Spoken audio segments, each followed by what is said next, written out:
Yo estudié mi carrera en los años 90. En la universidad no encontrábamos tanto Franco como encontramos hoy en día. No hay nada mejor para sujetar el voto es que tú odies al otro. Y lo primero que hacen es deshumanizar. ¡Facha ultraderecha! Familias que ya no pueden hablar de política, porque hay unos que piensan de otra manera y ha habido algún enganchón que otro. ¿Estaría buscando España una guerra civil para evitarse un conflicto mundial? España tiene problemas y no son menores. Pedro Sánchez no puede gobernar. ¿Será a lo mejor porque llevamos 3 años sin unos presupuestos generales? Que por cierto es obligatorio en la Constitución española que estén aprobados año a año. En España hay, en cierto modo, una dictadura de los partidos. Parece que estamos normalizando la muerte de civiles. Hemos vivido fines del mundo en el cine. Hemos visto megatsunamis, viajes al espacio, pero hemos visto muerte en directo también. Y cuando esto se repite mucho, nos hacemos insensibles. O sea, yo me llevo a Nicolás Maduro, le pongo un antifaz, le aíslo el sonido también, y ya entonces se ha acabado el chavismo en Venezuela. Eso no es así. Es que el chavismo lleva 30 años en Venezuela. Estamos hablando de apagones programados, de falta de recursos, de que el gobierno no mira al pueblo, y me está recordando mucho un país. Dímelo tú. Me gustaría que con una palabra describas la geopolítica mundial actualmente. Uy, clarísimamente.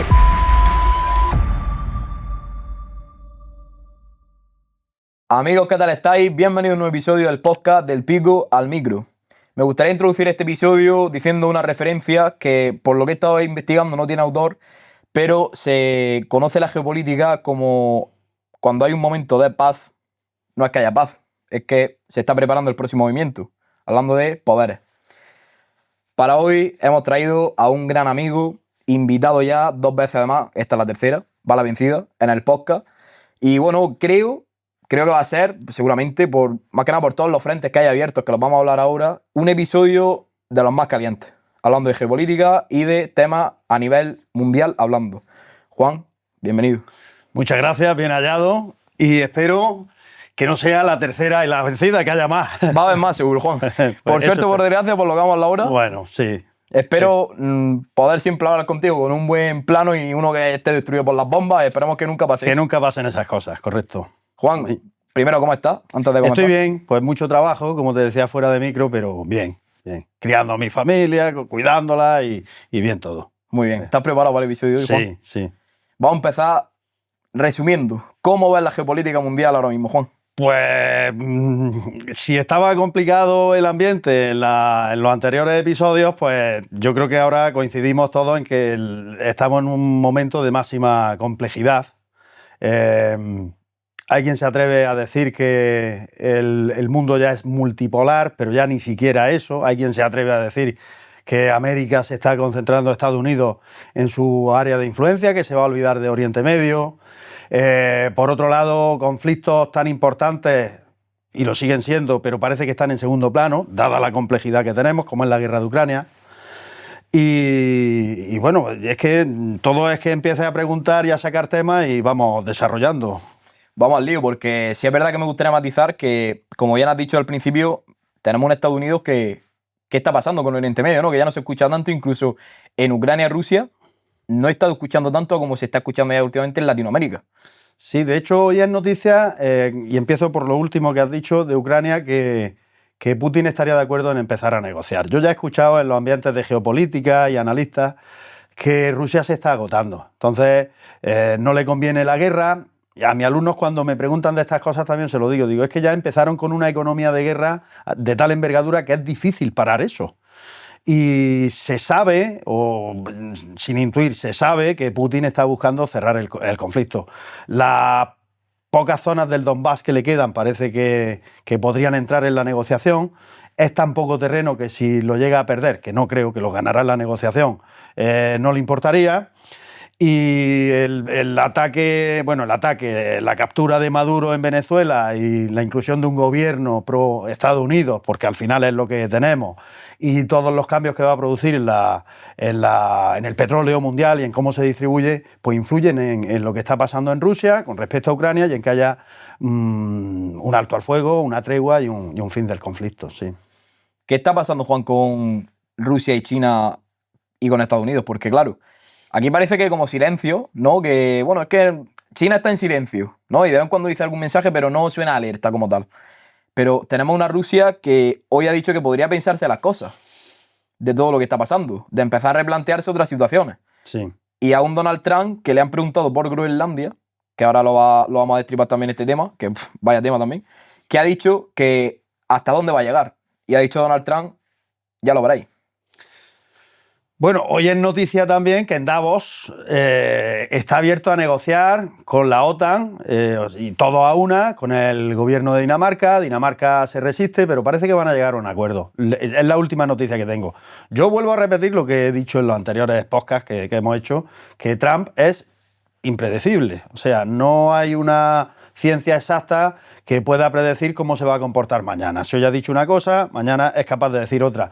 Lo tenemos mismamente con María Corina Machado, cuando se ha producido la captura de Maduro, pues rápidamente la Casa Blanca, Marco Rubio, que es el que lleva esta operación en Venezuela, y Donald Trump, le restaron importancia a María Corina Machado y, sin embargo, le dieron el plácet a Delcy Rodríguez para reorganizar Venezuela, ¿no? O sea, eso te habla de que a lo mejor estamos hablando hoy esto y mañana se produce otra cosa. Con respecto a lo que me has preguntado directamente, Rusia y China, vamos a ver, si os dais cuenta, con Rusia sí parece que hay una dialéctica, Occidente contra Rusia, o no contra, pero formas distintas de verlo. La Rusia de Putin quiere recuperar parte del espacio postsoviético, pero con China parece que se ha llegado a una especie de acuerdo tácito y a lo mejor tiene que ver aquella política agresiva también de respuesta de China, que cuando subía Donald Trump, recordarlo, voy a subir un 80% los aranceles, y China decía, nosotros también. No sé si lo recordáis. Perfectamente. Y es el único bloque importantísimo del mundo que ha conseguido detener a Trump en esa política coercitiva, agresiva, de pues te subo los aranceles. Hasta hace un día lo estaba diciendo con respecto a Groenlandia. Pues si no me apoyáis para la adquisición de Groenlandia, subiré los aranceles. Hoy ya parece que ha dicho no subo los aranceles y parece que va a haber acuerdo. Entonces, pues esa es la situación de Rusia y China. Trayéndonos a la anterior pregunta, se me ha quedado Oriente Medio. Oriente Medio está apaciguado por la paz en Israel, evidentemente, lo más importante que sucedió.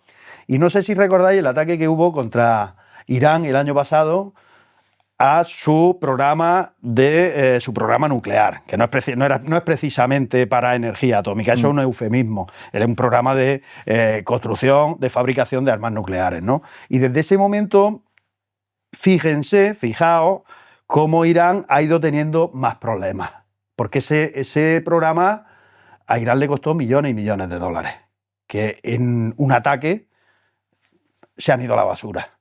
Y el pueblo iraní pues no está precisamente contento. Ese es otro tema del que se puede hablar, por supuesto. Vamos a hablarlo porque parece que Irán quiere tener parte ahora en esa guerra de Oriente Medio. No, Irán ahora está en una situación de extrema debilidad. Lo habréis visto estos días en los medios, que ha habido unas revueltas, nacieron del bazar de Teherán, por una situación económica lamentable, insostenible, con una hiperinflación del 1000%, esto de que pasa en España del 8 al 10% cuando hemos tenido más inflación y no hemos quejado mucho, no tiene nada que ver con lo que ha pasado con el rial iraní, que se ha puesto en una cosa que vale 100 riales, pues mañana puede valer 10.000. Eso es insoportable, ¿no?, para cualquier economía. Ha llegado a la calle y se han producido estas manifestaciones y la represión violenta de la República Islámica. Una represión que va por miles de víctimas, reconocidas por el propio Estado de Irán. Y eso es lo que tenemos allí. Había mucha gente que confiadamente, porque hoy no se puede decir que haya un cambio de régimen en Irán, pero confiadamente, muy optimistas, ya veían el cambio de la República Islámica, incluso la vuelta al Shah de Persia, los Pahlavi, ¿no?, esta familia, incluso se ondearon las banderas de Irán con el escudo de la monarquía iraní, pero llevamos unos días que no sabemos nada. Y también es cierto que lo primero que hizo el régimen de Irán fue cortar Internet y cualquier tipo de comunicación con el exterior. Se disparó a matar con munición bastante destructiva, hay quien dice que hasta de guerra, a órganos vitales, y hay miles de muertos, una auténtica tragedia. Por eso no está Irán en su mejor momento como para iniciar acciones contra Israel o posicionarse, porque esto es característica, precisamente coincide con Trump, no sabemos si es causa o consecuencia, pero tenemos que en Oriente Medio el juego del tablero de ajedrez de quién va con quién está cambiando completamente. Ahora Turquía pues no tiene tan claro a quién apoyar. En Siria se está viendo con el tema de las minorías, de kurdos, de drusos, los beduinos por otro lado, y son minorías muy minúsculas, pero quieren su espacio también. Los ataques a cristianos, y entonces Turquía no sabe muy bien si apoyar a este presidente nuevo de Siria con un pasado terrorista, por cierto, de Al-Qaeda. Un momento completamente de incertidumbre. Pero bueno, alguna conclusión vamos a sacar a lo largo de la entrevista. Lo que me gustaría destacar, Juan, es algo que he pensado yo personalmente, y es que parece que, por ejemplo, Oriente Medio es un ejemplo buenísimo, parece que estamos normalizando la muerte de civiles. Sí, pero yo creo que es un fenómeno contemporáneo, que va más allá incluso de la realidad política o de los conflictos que hay, que tiene que ver con la cultura audiovisual, con las redes, con la comunicación de masas, ¿no? Hemos vivido fines del mundo en el cine. ¿Cuántas veces hemos visto que un meteorito estalla en la superficie de la Tierra y se va todo al espacio y desaparecemos? Hemos visto megatsunamis, viajes al espacio, pero hemos visto muerte en directo también. Y cuando esto se repite mucho, nos hacemos insensibles. Y eso es lo que está pasando. Y no nos hacemos cargo, por ejemplo, vuelvo al problema iraní, no nos hacemos cargo de que han muerto miles de personas inocentes, que simplemente estaban manifestándose por mejorar sus condiciones de vida, y otros por tener más libertades, y muchísimas mujeres por no tener que llevar un velo de forma obligatoria, que sea opcional. Pues por eso ha muerto gente en Irán, y entonces nos hacemos insensibles. Por cierto, al progresismo europeo, pues voy a ser crítico, ya le vale. Porque demandamos mucho, bueno, ya está en Estados Unidos, lo que es el wokismo, el woke, ¿no? Demandamos mucho LGTBI, demandamos muchos derechos, y eso está bien, pero precisamente en Occidente es donde más ratio de consecución hay, es decir, donde más derechos se han conseguido afortunadamente, y espero que se sigan consiguiendo, pero donde habría que volver la vista y mirar en países como estos, ¿no? Amani murió porque se quitó el velo delante de la policía moral iraní y del calabozo no salió, después de tortura y paliza y lo que la pobre sufriera antes de morir. Entonces, eso es lo que hay que defender también. No podemos ser invisibles a eso, ¿no? ¿Y esto cómo se puede solucionar, Juan? Pues como vivimos en el cáncer, vuelvo a decirlo en tu podcast, de la polarización, pues es muy difícil, porque aquí en España mismamente no encontramos, vamos a ver, yo se lo cuento a mis alumnos también. Yo estudié mi carrera en los años 90. En la universidad no encontrábamos tanto Franco como encontramos hoy en día. Y estaba la transición y la muerte de Franco estaban más cercanas a nosotros que lo están hoy, que estamos en 2026. Yo estudié entre el 94 y el 98. Y no hablábamos de eso. Y se respetaba el espacio del otro. Tú podías ser de derecha o tú podías ser de izquierda, pero había diálogo, había conversación y un respeto siempre. Y eso se está perdiendo. Y no hablo de España, a nivel global. En España hablamos porque es lo que tenemos todos los días, ¿no? Pero esto de facha... Sí, en Alemania se hablará de Hitler y... Claro, o bueno, en Estados Unidos tenemos los que son trampistas y antitrampistas y la gente movilizada, ¿no? Independientemente, esto que se tome correctamente, como lo estoy diciendo, de los problemas reales que haya. Sí. Los problemas reales son los que hay y de lo que estamos hablando aquí. Vamos a hablar de geopolítica mundial, de muchos sitios del planeta, pero si hablamos de la sociedad... Y sobre todo en Occidente, porque por desgracia en otros países no hay opción, ni siquiera para polarizarse, es nada, y si te polarizas, peor para ti porque te tienes que tragar lo que hay.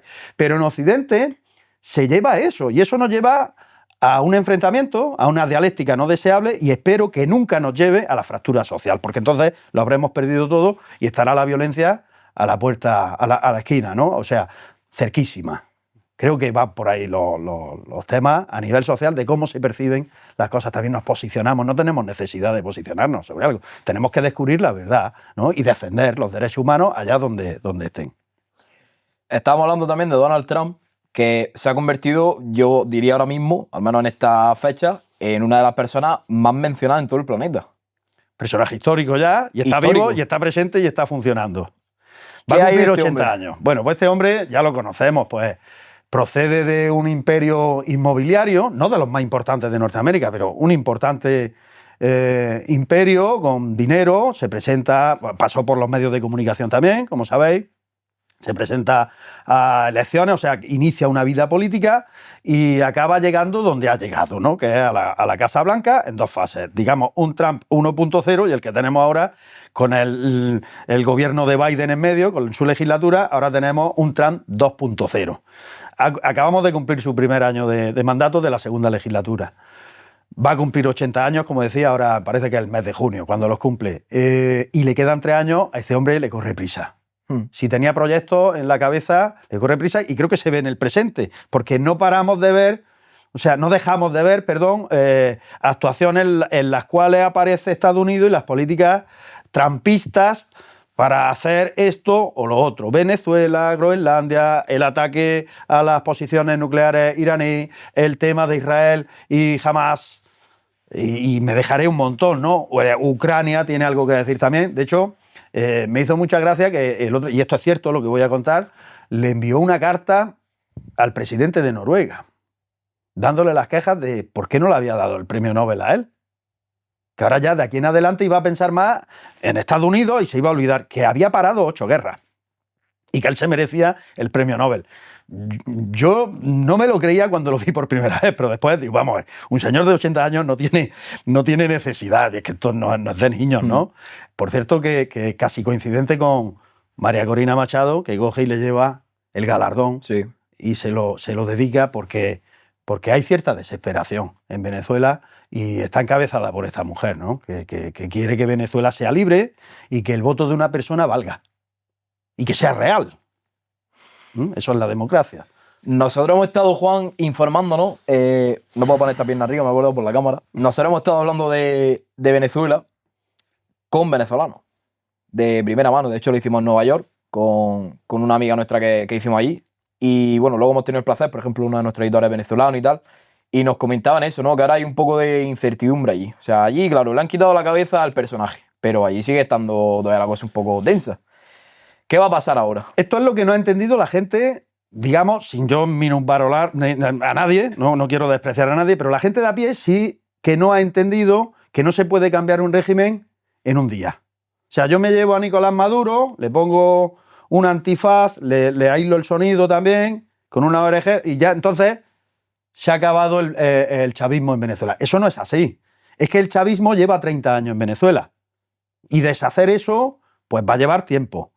Yo lo que veo es rápido, o sea, llevamos unos pocos días desde aquello y bueno, pues se ha hecho regidora de aquello Delcy Rodríguez, la gente dice que por qué sigue Diosdado Cabello, que por qué sigue Padrino, por qué sigue Jorge Rodríguez, hermano de Delcy, pero claro, es que toda la administración, todos los resortes del Estado venezolano están ocupados por el chavismo.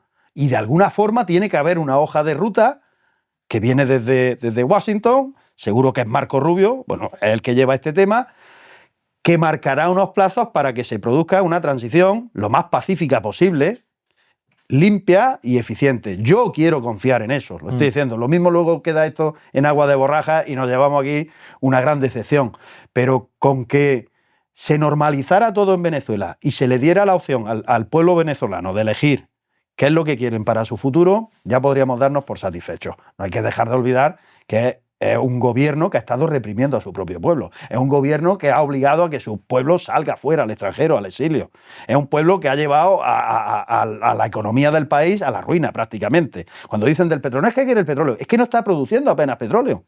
Porque Venezuela ha perdido su capacidad de producción de petróleo porque ha dejado que esas infraestructuras se hagan pedazos con el pasar de los años. Problema de mantenimiento, como el de nuestras vías de tren, por desgracia, ¿no? Lo hablaremos ahora. Claro, entonces, recuerdo que nada más producirse la captura de Maduro, pues Trump convoca a Exxon, a la otra petrolera, perdona, ahora no me acuerdo, norteamericana, súper importante, y Repsol estaba, me llamó la atención. Bueno, ¿queréis haceros cargo de esto? Hacemos unas cuentas de unos 100.000, 120.000 millones de dólares para poner esto otra vez en producción. Sí, porque por lo visto el crudo venezolano es muy denso y necesita parafina y disolventes para ponerlo en condiciones de que tenga una producción industrial. Y están en ello, ¿no? Pero es que Estados Unidos, el que sabe de estas cosas, sabe que no le hacía falta el petróleo de ningún sitio. Es que va a sacar tajada. Pues de momento el petróleo sigue siendo propiedad de de Venezuela, ¿no? Otro problema es el que tiene Venezuela, que va a hacer lo propio con la Guyana, con los vecinos, que quiere unos territorios porque está sacando un petróleo de mejor calidad, Guyana, ahí en mitad del mar, ¿no? Y ahí Venezuela se le olvida su afán bolivariano, independentista, y entonces quiere hacer de imperialista con la Guyana, ¿no? Y quiere ese petróleo también. Y ahí se le olvida cuando critican a Estados Unidos porque hay una intervención pro petróleo. Trump no se escondió. Os dijo, queremos hacer negocio con el petróleo. Por favor, que no se entienda que es que yo estoy analizando lo que hay. Sí, sí, totalmente. Totalmente. Además, el arresto de Maduro viola el derecho internacional. Pero aquí se puede hablar de otra cosa. ¿De qué forma se acaba con una dictadura? Claro. Esta es una gran pregunta. ¿Hasta qué punto? ¿Hasta qué punto? Nunca, en ningún caso. Bueno, pero con resolución de la ONU. Y aquí viene el nudo gordiano. La resolución de la ONU jamás hubiera prosperado. Porque la ONU está mal parida desde el principio con el Consejo de Seguridad. Sabéis que están las 5 potencias atómicas que acabaron la Segunda Guerra Mundial, la Unión Soviética, que hoy es Rusia, China, Estados Unidos, Reino Unido y Francia. Si una de ellas simplemente dice que no está de acuerdo con la resolución, se acaba todo, tienen derecho a veto. Entonces jamás habría justicia. Eso hay que reformularlo. Por eso Trump, la administración Trump, cuando saca a Maduro de Caracas, toda foto que salió, que fueron muy seleccionadas, eso no se hace gratuito, eso no es uno que pasa y hace ahí una foto, no, se hacen medidas, procuraron que hubiera, que se viera bien lo de la DEA, la Agencia Antidroga estadounidense, para que vieran que no es una operación del ejército. ¿Qué ha hecho el ejército y la CIA? Poner a Maduro en manos de la Agencia Antidroga porque hay un mandato judicial, como en España. En España la Guardia Civil, la Policía Nacional, cualquier cuerpo de seguridad no puede iniciar investigación si no lo dice un juez. Con Estados Unidos lo mismo. Y un juez de Nueva York Sur ha dicho, queremos a este hombre, el FBI sacó lo de los 50 millones de dólares y varios miembros más del chavismo. Por cierto, el otro día, curiosidad, llega el director de la CIA a pasar revistas a Caracas, se entrevista con Delcy Rodríguez y estuvo con gente que tienen recompensa por capturarlo. Como Padrino, por ejemplo, el ministro de Defensa venezolano. Entonces, ahora estamos en una época de transición. Estamos en una época donde nada está claro y al que busque o pida cambios rápidos en Venezuela, pues le pido paciencia y que no se confunda que eso no va a ser así de sencillo, ni en semanas ni en meses. Pasará un tiempo más a medio plazo, por ejemplo. ¿Crees que puede haber, Juan, una guerra por el petróleo? Pues ya la ha habido. No sería... O por el petróleo venezolano, mejor dicho, porque Rusia y China, ¿en qué posición se encuentran ahí? Es que este es otro tema, otra derivada. Hoy he leído un articulico y me pone el tema petróleo, ¿no? Pero es que hay más cosas. Hay más cosas que son razones para Estados Unidos para hacer la intervención que ha hecho. Por ejemplo, se sabe que había campamentos de entrenamiento de Hezbollah profinanciados o financiados, en este caso, por Irán. Se sabe que había unas relaciones muy especiales entre Pekín, entre China y Venezuela. Y se sabe que había un apoyo no tácito, sino expreso de la Rusia de Putin a Venezuela. Se dice que, bueno, esto ya es menos seguro, que se adiestraba también a los del grupo Wagner, grupo famoso de mercenarios rusos. Si todo eso estaba teniendo lugar en Venezuela, pues está pasando en el Caribe al lado de Estados Unidos. Otra razón. Nosotros cortamos, porque ahora habréis visto que se están arrestando a superpetroleros en mitad del océano con bandera falsa, piratas, ¿no? Hacen negocio del crudo ruso, del crudo iraní, del crudo venezolano, de todo el crudo que está sancionado. Entonces es un mercado ilegal y se vende con rebaja por tal de sacar dividendos. Estamos hablando de millones de toneladas de crudo. Pues Estados Unidos está parando eso. Está amedrentando en los mares del mundo a los que utilizan ese tipo de comercio ilegal. Seguramente no lo consiga porque yo he visto que hay cifras de petroleros que se dedican a este tráfico desde 100 a 1000. Y eso sería prácticamente incontrolable. Tienes que tener a todas las flotas que tiene Estados Unidos, ¿vale? Pero sería un esfuerzo económico bastante importante. Pero aquí viene otra cosa. El Caribe sí es controlable. Y si Estados Unidos ha estrangulado a Venezuela, ahora viene la consecución más clara que puede tener, puede conseguir que Cuba acabe rindiéndose de una vez por todas, que la tiene al lado de Florida. Cuba está al límite No sé si habéis visto imágenes, Sí. y os invito a que las busquéis en internet, imágenes reales de cómo está Cuba. Un desastre. Hay apagones programados, constantes, porque hay una falta de energía enorme. Si no entra petróleo en Cuba, es muy probable que caiga por su propio peso. ¿De acuerdo? Ahora no llega ni un 30% de lo que llegaba antes del golpe a Maduro.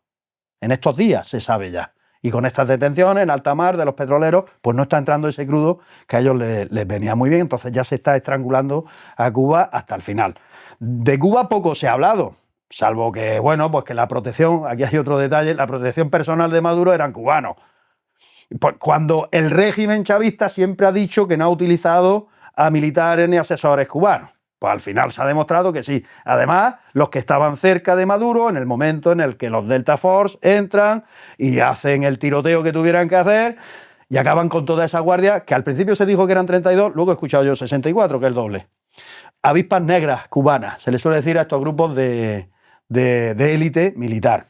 El mismo régimen de Canel ha reconocido que fueron eliminados en esa operación. Con lo cual, Cuba... He dicho Hezbollah, he dicho Rusia, China, y Cuba, desde el principio del chavismo, ha estado mandando mucho en Venezuela. ¿Por qué? Porque Cuba sabe muy bien lo que es una dictadura y cómo mantenerla durante décadas. O sea, que Estados Unidos podría ser inminente, ¿no? Que también entre en juego. Pues, si no lo está haciendo ya. Si no lo está haciendo ya. Bueno, ese golpe es una jugada maestra. No es el golpe al petróleo cubano, ya no encendáis más la luz. Eso se está produciendo en tiempo real. Ahí no hace falta ninguna invasión de la isla. Hace falta que caiga por su propio peso. Entonces, se habla poco, estamos hablando más de Groenlandia, estamos hablando más de otros sitios, de Irán, hemos hablado, pero de Cuba, a nivel general en los medios, no se habla como implicación después de todo lo que está pasando, ¿no? O posible consecuencia después de todo lo que está pasando. Juan, estamos hablando aquí y es verdad que no quiero entrar ni mucho menos en ninguna polémica. Lo primero porque no me gusta y segundo porque no es el ritmo ni el cauce por donde va este podcast. Pero estamos hablando de apagones programados, de falta de recursos, de que el gobierno no mira al pueblo o no cuida del pueblo. Y me está recordando mucho un país. Dímelo tú. España. Bueno, España. España tiene problemas y no son menores. Lo hemos hablado en otros podcasts. Yo no me quiero meter en política nacional ni decantarme por nadie porque no es lo que toca en este podcast, ni queremos hacerlo, pero sí es cierto que España no está funcionando. Vamos a ver. Esto tiene un origen que es las elecciones de julio de 2023. Es información. En las elecciones de julio de 2023 hay un partido que gana las elecciones, que es el Partido Popular, pero por el juego de alianzas no puede gobernar. El que gobierna es el segundo y además no lo hace ni siquiera con el tercero. El tercero fue Vox. O sea, el segundo lo hace con el resto de fuerzas políticas hasta llegar a los 176 escaños que consagran la mayoría absoluta en España. De ahí no podía salir nada bueno. Es un panorama de ingobernabilidad absoluta. Me recuerda a las Italias anteriores a Meloni, donde los gobiernos duraban meses. Pero no sucede en España. En España está sucediendo que el gobierno resiste. Pero por el simple hecho y motivación de resistir. Tiene unas causas y son espurias. Hay corrupción, hay miedo a tribunales, hay miedo desde el poder ver las cosas de otra forma. Esto está contrastado, todo lo que estamos hablando. Claro, es que yo no estoy añadiendo opinión. Que quede claro que todo esto es información que estamos comentando, básicamente. Claro, no, porque me va a llevar a explicar por qué estamos como estamos en este momento. ¿Por qué tenemos un tendido ferroviario al que se le presta un mantenimiento inferior al que acomete Italia o Francia, teniendo menos red viaria de alta velocidad que España? Y España gasta mucho menos en su mantenimiento. ¿Será a lo mejor porque llevamos 3 años sin unos presupuestos generales? Que por cierto es obligatorio en la Constitución española que estén aprobados año a año. ¿O será, por ejemplo, porque hay una política de alianza y de pactos que hace que fluya mucho dinero a sitios donde antes no fluía tanto dinero y fracture definitivamente el estado del bienestar y de la solidaridad que consagraba la Constitución en el año 78, que sigue siendo nuestra Constitución? ¿Puede ser por eso? Pues esa pregunta es la que tiene que hacerse el ciudadano. Lo que está claro es que no tenemos presupuesto, la red viaria está muy mal cuidada, con es que han pasado 30 años de AVE ya, y las cosas hay que cuidarlas, y de ferrocarriles de cercanía y de lo que sea. Las carreteras, hay que cuidarlo todo. Y estamos en esta situación de impasse. Pedro Sánchez no puede gobernar.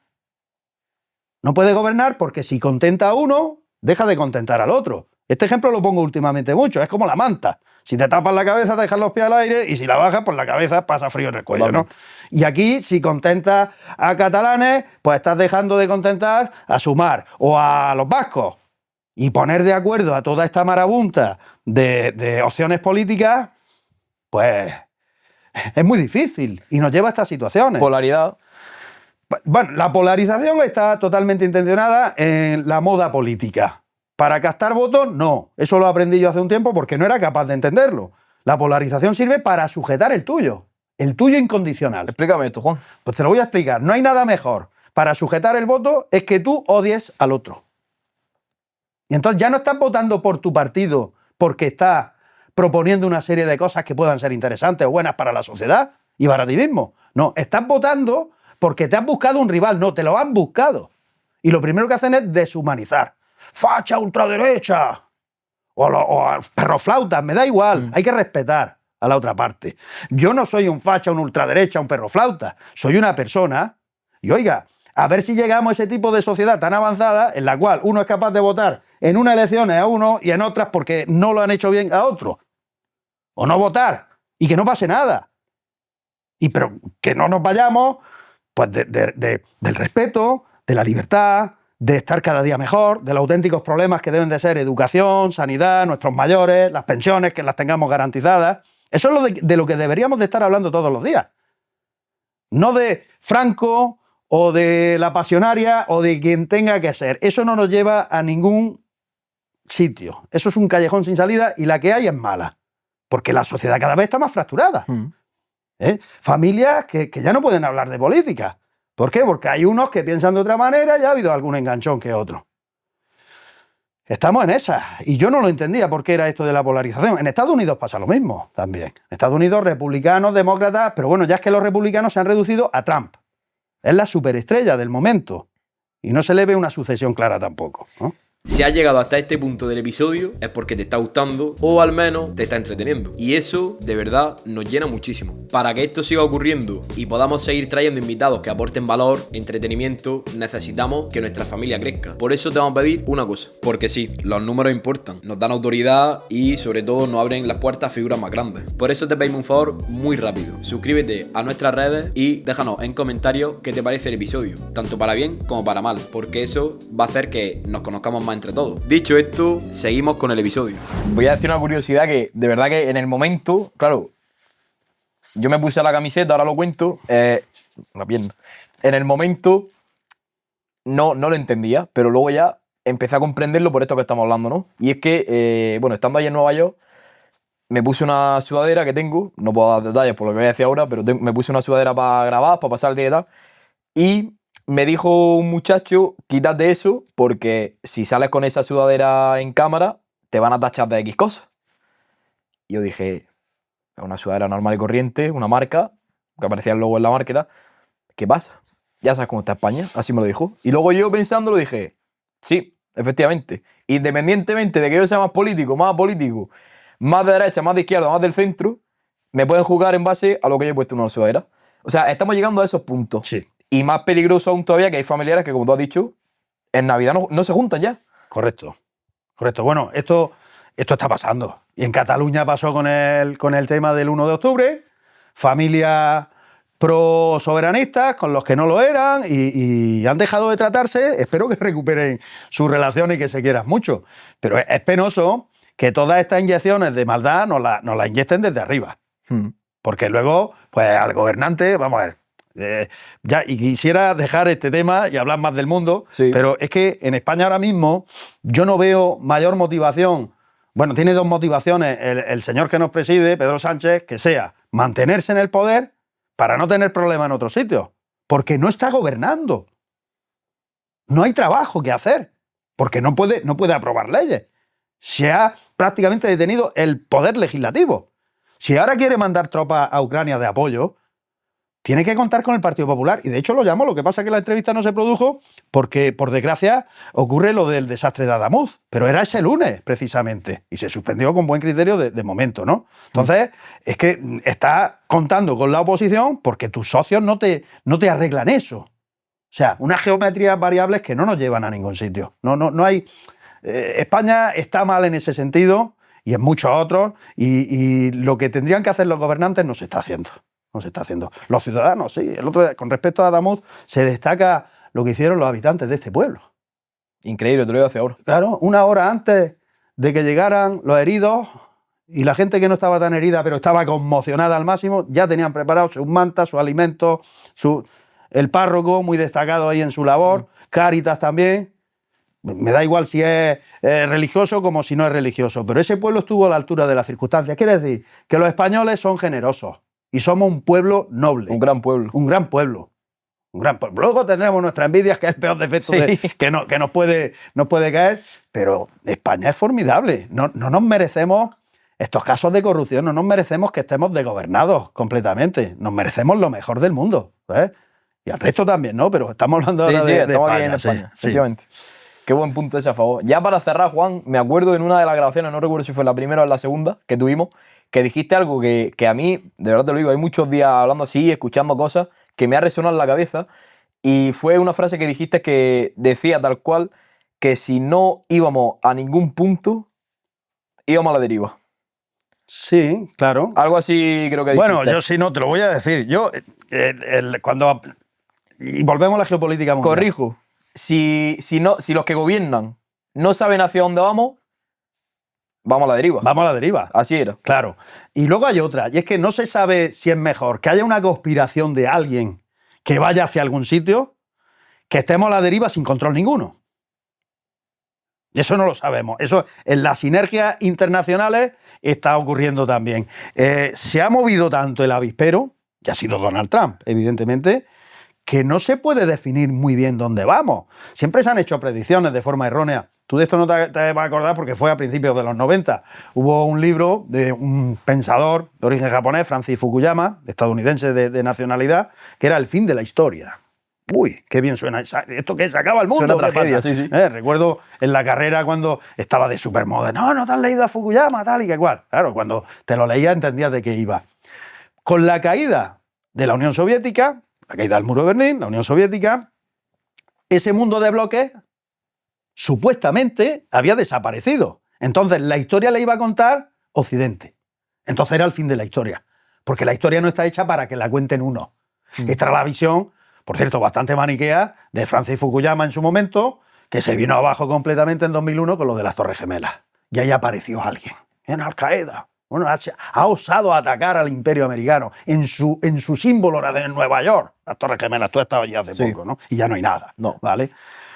Pues eso fue un golpe en el tablero. Y ahora, para que vean, la historia es dinámica. La vida es dinámica, las sociedades son dinámicas. Van pasando cosas y ahora estamos en otro momento distinto. Yo no sé si va a ser mejor o peor, yo no soy adivino, pero que es complejísimo. Yo de lo que he estudiado de historia, estamos quizá en el momento de la edad contemporánea más complejo en cuanto a alianzas, intereses contrapuestos. Por supuesto, sin ninguna duda. Faltaba Groenlandia, vamos, o sea, eso ya ha sido...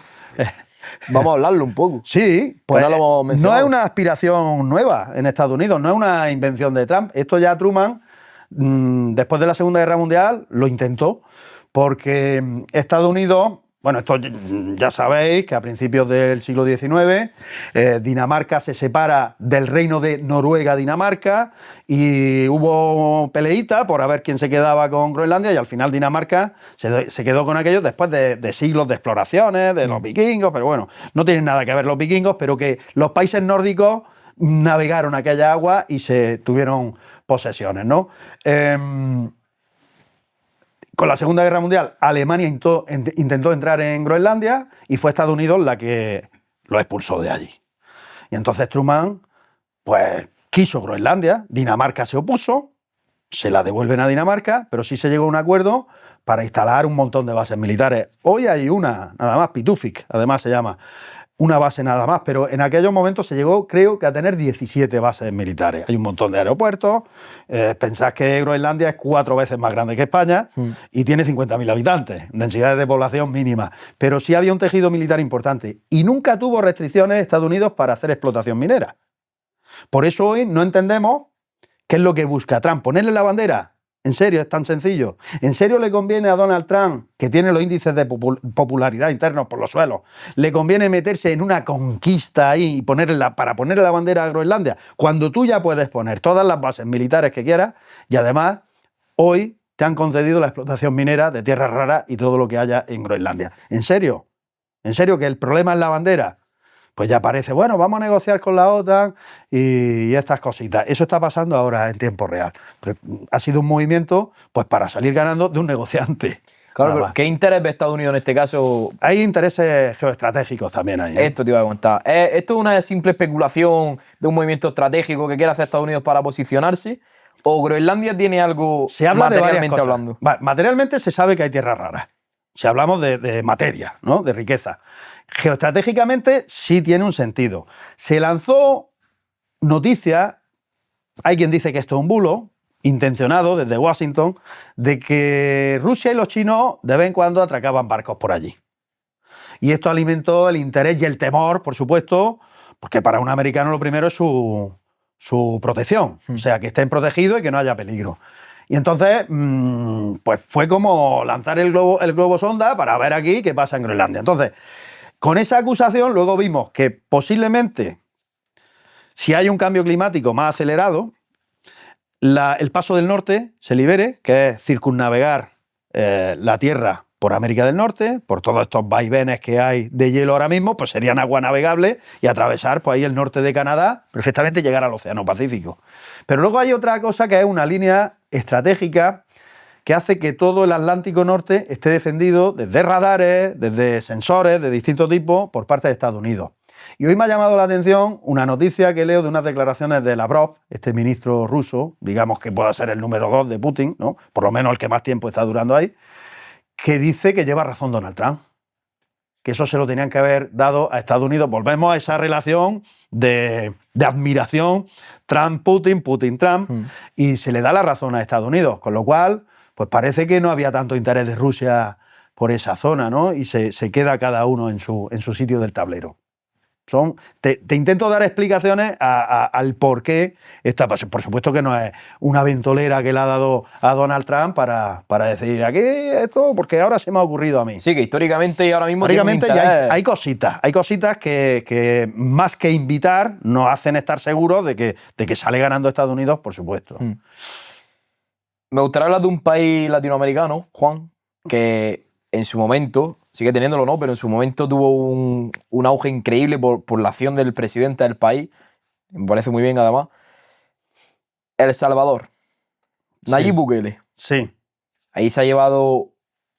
Iba a decir una palabra, pero no debería quizás. Pero bueno, se ha llevado a cabo una operación donde, bueno, con el CECOT han encerrado a todos los...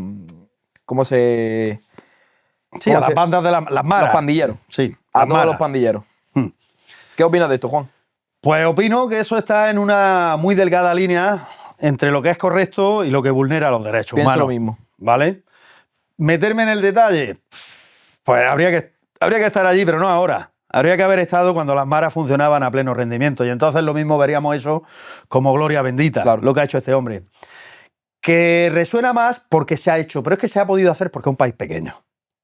Eso en un país de la envergadura no tiene que ser Estados Unidos, con 300 y pico millones de habitantes. España es imposible. Tú no puedes hacer... todos los que son malos y se dedican a tal, los voy a meter en la cárcel y todos juntos, y que estén muy cerca, y sin camiseta. Sí puede ser. Eso no lo puede hacer en España. Es como, no sé, como experimento social, ingeniería social, pues lo mismo tiene alguna trayectoria. Como ventaja social, la tiene. La tiene. De hecho, se aloja las Cristo, creo que se alojan bastante allí, y luego él se ha ofrecido incluso para ayudar a Donald Trump en las deportaciones, como si fuera el mismo barco. Es decir, inmigrante súper ilegal que tenga y súper criminal, mándamelo que yo sé lo que hacer con él. Eso es lo que pienso de El Salvador ahora mismo. Que es muy fácil decir que vulnera los derechos humanos, pero también hay que ponerse en la piel de las décadas anteriores que se han vivido en El Salvador. Han tenido que ser duras. Han tenido que ser muy duras. Muy duras. O sea, yo estoy contigo. Es una delgada línea muy fina, porque muy fina. Pues como la captura de Maduro. La captura de Maduro vulnera todo el derecho internacional, pero es lo que hemos hablado.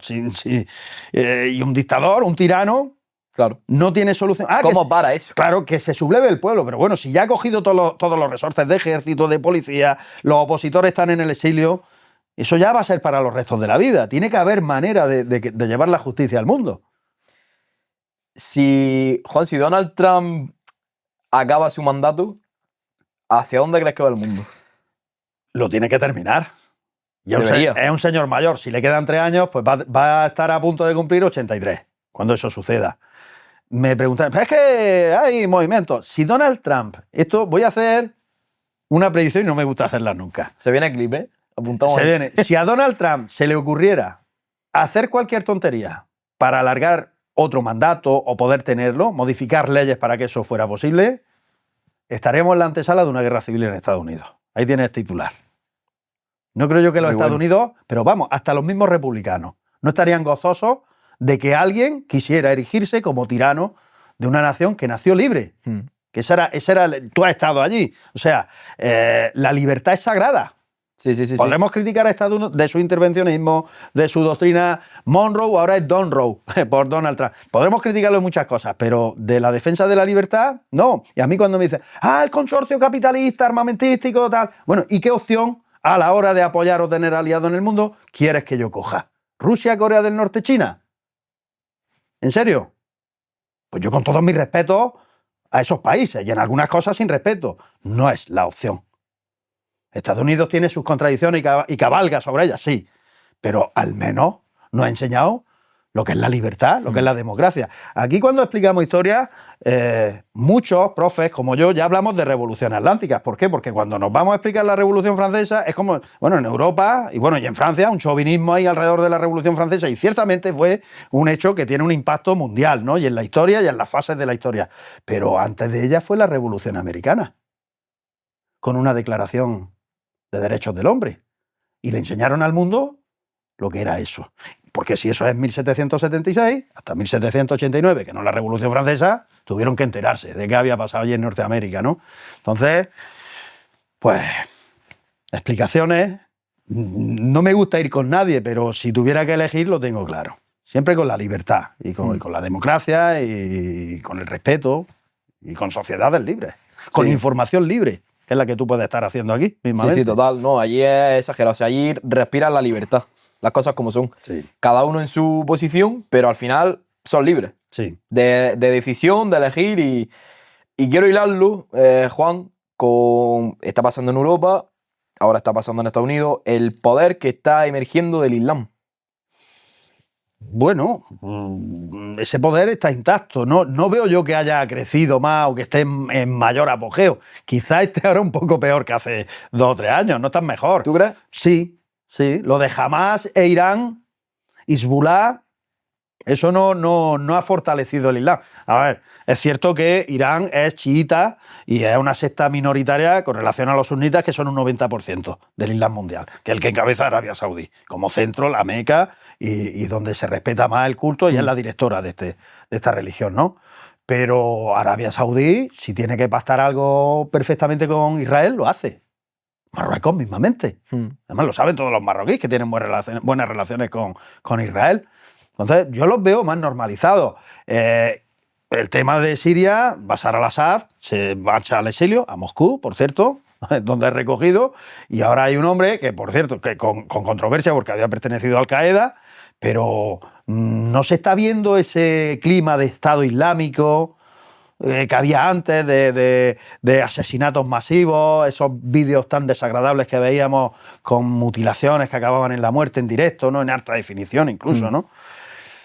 Y Boko Haram y lo que es el Estado Islámico en el Sahel, debajo del Sáhara, al norte de estos países de Centroáfrica, no, o sea, es una calamidad porque no hace nada más que atrasar la condición de las personas que lo prueban, pero que están ahí presentes con ellos, pero no es significativo, no tiene impacto mundial, no llega a tenerlo. El otro día estuve pensando en una teoría, Juan. Dice que España, en base a lo que está pasando mundialmente, geopolíticamente hablando, podría estar buscando una guerra civil. De hecho, si nos remontamos a lo que pasó en su momento, había una guerra civil. No sé si esto... Yo creo que es simplemente una especulación, un poco conspiración, que perfectamente podría ser. Pero te da que pensar. porque es lo que pasó, prácticamente. ¿Estaría buscando España una guerra civil para evitarse un conflicto mundial? Uy, eso es muy elaborado. No creo. Bien, bien. No creo, vamos, o sea, eso sería un suicidio colectivo y con los estándares democráticos que tenemos ya en España, no creo que eso fuera posible. De hecho, yo creo que hay mucha gente que tiene ganas de votar ya otra vez y de que vayamos a mejor, no a peor. Si es lo que hablamos antes, el pueblo español, pues al final es bueno y es inteligente y sabe hacia dónde tiene que ir. A ver, si seguimos, parece que me voy a contradecir, pero no es así. Si seguimos en la espiral que vamos de polarización y esto sigue increciendo, ya no en España, te he comentado guerra civil en Estados Unidos, pues podríamos ver cosas de esas. Como no somos adivinos, no lo sabemos, ¿no? Pero solamente si se diera esa circunstancia, ¿no? Si se pusiera en tela, si alguien fuera capaz de cruzar la línea de referéndum para Cataluña, plebiscito para la monarquía. ¿Cómo lo hago? Lo meto en mi programa electoral, porque estoy desesperado. Cuidado. Esos sí son movimientos peligrosos, porque al final pueden acabar en la fractura social, por supuesto. Pero es que da la sensación, Juan, como estamos comentando, de que... Pero para evitar un conflicto mundial, no creo. Vale, además, un conflicto mundial, hoy en día, luego me dicen apocalíptico, cuando me ven. Un conflicto mundial a tope significaría la extinción de la vida humana en la Tierra. O sea, no puede suceder. Eso es posible ya a día de hoy, ¿no? Bueno, era posible en los años 50 o 60. Vale. Tenemos otra cosa, ¿no? Pero armamento nuclear tenemos en Rusia y Estados Unidos para terminar con 3 o 4 planetas. 3 o 4 veces, sí. Entonces, no creo, porque es que es el fin. Es que entonces tú puedes estar en España y no participar en esa guerra, pero los niveles de radiación mundial y la vida y todo eso, pues daría igual si estás... No habría sitio donde ir, ¿no? Entonces, no creo que suceda, sinceramente. Y me gustaría sacar un tema, de verdad que me quedaría, ya lo sabes tú, que me quedaría aquí, no sé. Lo que quieras. Infinita hora. Yo estoy muy cómodo y muy a gusto. Infinita hora, yo te lo agradezco. Pero como sabes, me gusta traerte varias veces porque de verdad que me lo paso bien y sé que la gente lo agradece, se informa mucho porque como también sabrás, hay mucha desinformación, muchos bulos que corren por ahí. Me gustaría sacarte un último tema, Juan, y es China-Taiwán. Sí. El otro día leí que si Taiwán se apaga, podría ser el botón de encendido del fin. De hecho, en los círculos de Washington, del Pentágono, del gobierno de los Estados Unidos, desde hace muchísimos años, es mucho más importante Taiwán que Ucrania. Fíjate la envergadura. ¿Y esto por qué? Pues hay una razón económica también. O sea, Taiwán tiene una industria de conductores, chips, alta tecnología importante que hay que defender. Y Estados Unidos, tradicionalmente, esa parte del sur de China, esa parte insular, la ha defendido muy bien desde el Índico y desde Filipinas y el Pacífico, ¿no? Y el sur de Japón, con su flota. Y está muy bien defendida Taiwán aéreamente, las defensas aéreas, todos los sistemas patrios, de todo eso está allí como en ningún sitio del mundo. Y ha invertido mucho. A alto nivel, vamos a ver, Trump sacó el brazo como el que hay en las máquinas para los niños, ¿no? Y cogió a Maduro, y se lo llevó y lo puso en Nueva York, ¿no? Parecía hasta de videojuego. Para juzgarlo. Informó a Rusia y a China. Eso no sé si lo sabíais. Yo no lo sabía. Él informó de que iba a hacer eso. Si esto se ha dado a ese nivel y hay ese respeto, pues no creo que esté sobre la mesa la adquisición de Taiwán. Por eso te he dicho Cuba. Cuba no va a ser invadida por Estados Unidos. Cuba o cae por su propio peso o no caerá nunca. Tendrá que caer alguna vez de la forma tan lamentable en la que están viviendo. No sé si te he respondido. Totalmente. Así que yo en ese aspecto estoy tranquilo. Que China puede hacerlo mañana, es que no sé China qué puede buscar ahí. China busca en Venezuela, busca en África, busca recursos. Son depredadores de recursos porque lo necesita su industria y establece alianzas mundiales pues que perturban. De los países europeos, por cierto, España es la más proclive a China. Por eso España se ha resistido al decreto europeo que dice que se prolonguen un poco más los motores de explosión, de gasolina, de gasoil. Y que nada, que hay que ir al coche eléctrico. ¿Por qué? Porque hay coche eléctrico chino de camino, se viene, ¿no? Esa es la forma que tiene China de actuar, ¿no? Y muy valiente ante Trump, como he dicho al principio de la entrevista. Pero China ahora mismo se podría decir que está como sobreproduciendo o que está por encima de su capacidad a nivel de producción, ¿puede ser? ¿Lo he leído por ahí? No, de hecho no está en la bancarrota ni muchísimo menos, tiene fortaleza económica, pero no estaba en los niveles de crecimiento y en lo que ellos querían en los últimos tiempos, ¿vale? Pero bueno, son alianzas. Ahora mismo hemos visto cómo Europa ha firmado con Mercosur. Hace un rato, una hora, ese acuerdo lo ha denunciado el Parlamento Europeo y lo tienen que supervisar la justicia, por lo tanto está en stand-by. Una cosa que genera mucha preocupación en Europa. Y me he acordado de Mercosur, lo estoy citando porque con China, cuando vino la pandemia, recordaremos que nos dimos cuenta de que a lo mejor no teníamos que haberle dado tanto papel a China en la industria y habernos quedado con industria en Europa, pero por simples hechos de supervivencia y autonomía. Nos lo demostró la pandemia. Y ahora con Mercosur, fíjate, los ganaderos, es que la carne no voy a ser capaz de venderla. Llevan razón, ¿eh? Llevan razón. No, un ganadero europeo con los estándares de calidad que hay en Europa no va a poder competir con un ganadero brasileño o argentino. Eso es directamente imposible. Pues es mucho más extensiva, mucho más barato todo y esa carne va a venir a un precio mejor. Entonces, ya no es que el ganadero no pueda seguir produciendo, es que le vamos a dar la alimentación a los del Cono Sur, que me parece muy bien y son hermanos míos. Pero Europa tendrá que dejarse algo por si pasa algo. Claro. Que ojalá no pase nada. Pero esto de localizar lo básico en distintos puntos del planeta, cuidado que nos puede traer muchos problemas, ¿eh?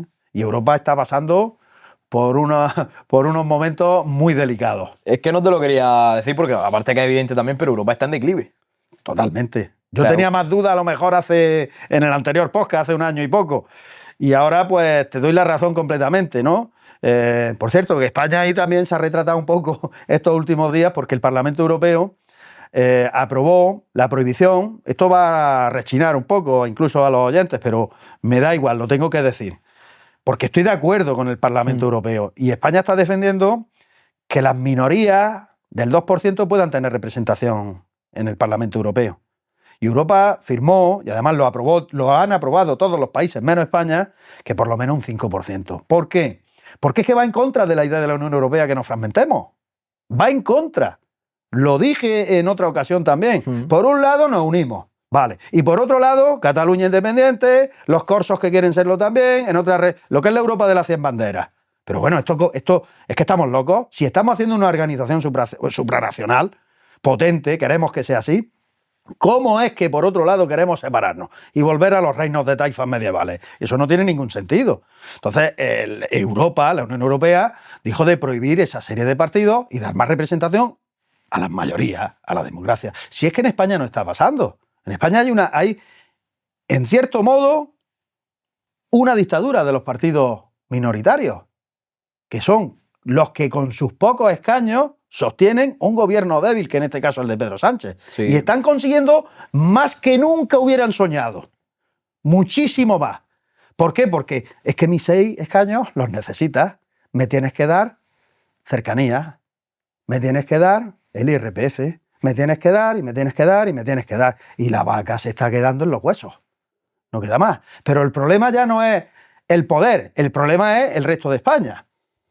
Dicen, caramba, ¿por qué da Cataluña más? Es que nos roban, es que damos más que el resto. Pues claro, pero luego te gustará vender tus productos en Extremadura. Pues vale, pues para que Extremadura exista, usted y Madrid, que pone más que ninguna, tienen que aportar más al arcas del Estado. Y eso es lo que dice nuestra Constitución. Y eso está pasando en Europa también.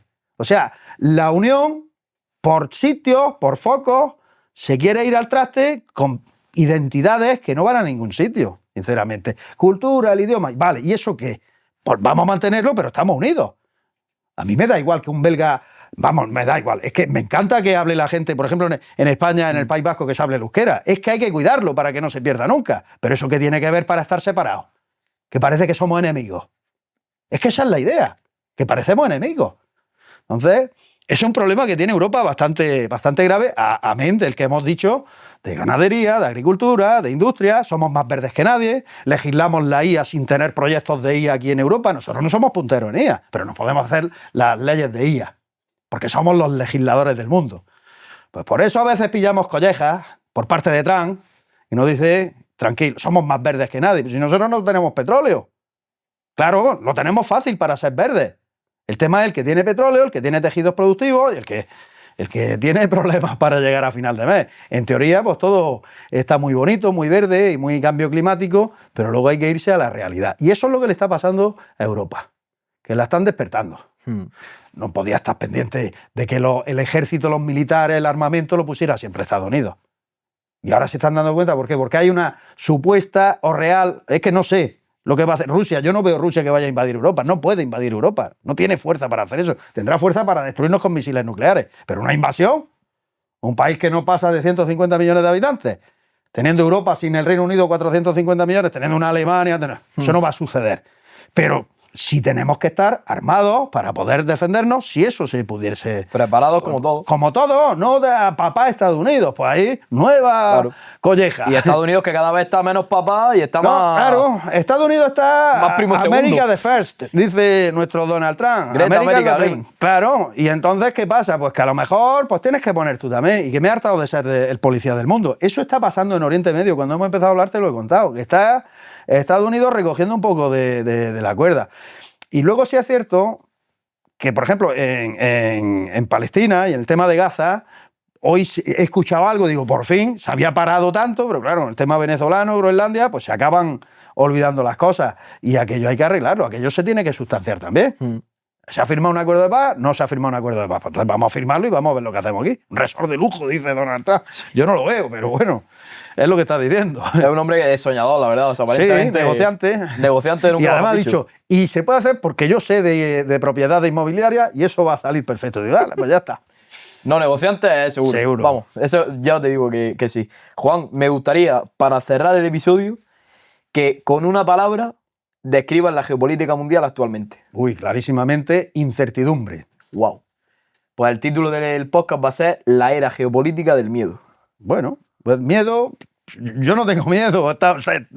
Vamos a ver. Yo me levanto asustadillo, Juan, por las mañanas. No sé, no podemos llegar a eso. No podemos llegar a Es que hay eso. muchos puntos, ojalá que no, ojalá que no, Ojalá pero que hay no. muchos puntos abiertos. Sí. No sé, ojalá que no pase nada, vamos, Dios no lo quiera. Pero Vamos a confiar en que no. es que tú lo has dicho, incertidumbre, es que mañana Incertidumbre. sí, pasado no. Sí, pero ya no solo a nivel de movimientos de posibles guerras y cosas más fuertes, sino económicamente, la economía mundial, ¿no? ¿Hacia dónde vamos? Estos acuerdos supranacionales, Unión Europea, Mercosur, a ver Estados Unidos finalmente cómo se queda aquí a 3 años, porque esta es otra. Lo que está haciendo Estados Unidos ahora, lo está haciendo Donald Trump. Esto lo digo para los escuchantes del podcast. Lo está haciendo Donald Trump, que le quedan 3 años. Esto no es lo que está haciendo Estados Unidos. Sí, lo está haciendo Estados Unidos. Sí, estos 3 años. Después vendrá otro. Y posiblemente ganen los demócratas en el futuro. Y habrá otros sistemas de alianza. La historia se caracteriza porque cambia, muta.